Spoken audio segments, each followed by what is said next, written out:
I'm not sure that there is a Jewish organization in St. Louis that Michael and Leslie have not been involved with. When I say involved with, I mean sat on the board of, chaired the board of, chaired a committee of, sat on a committee of, been an active participant in, and everything else along the way.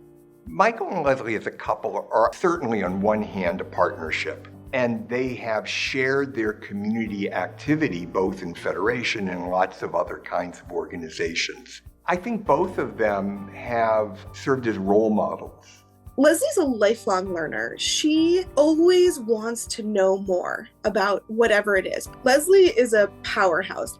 On the Michael side, intergroup and interfaith relations have been a major part of his agenda, and he's been a leader in that since the day I certainly walked into St. Louis. It's just about connections.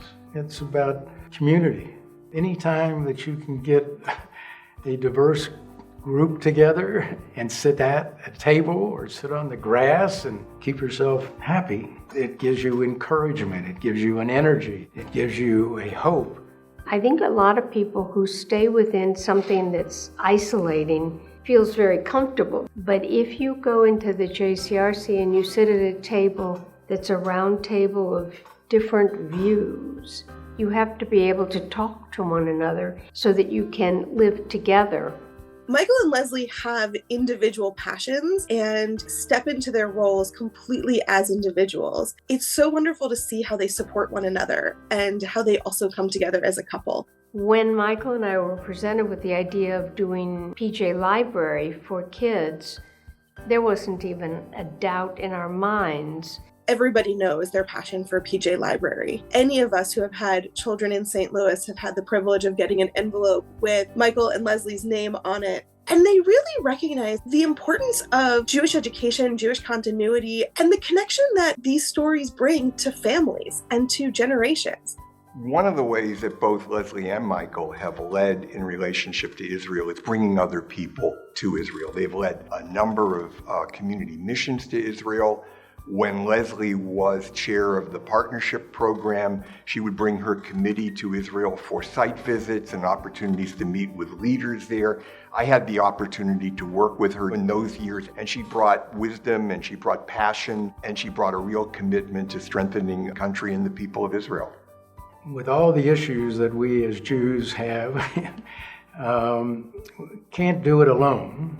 JCRC has connections with the community, interfaith community, and have built this group of allies for years. JCRC has been the convener of the Interfaith Breakfast Dialogue. We meet several times a year, and all faiths are there, have the time to talk to each other in a very civil way. The most important thing that I see with the JCRC has been the community Seder. I like that everyone sits at the table and feels comfortable, and no one feels I'm embarrassed to ask because I don't know. I think we would be impossibly hard-pressed to identify a couple who have contributed so much in so many ways over so many years and continue to be there whenever the call comes. That, I think, is the mark of the Litwacks. There is nothing in St. Louis that hasn't had their finger on it in some way, and their generous and thoughtful touch. All of us have been changed by knowing them, even if we don't even know all of the ways that we have. What's our legacy? Our legacy is that we engage our children and they're involved.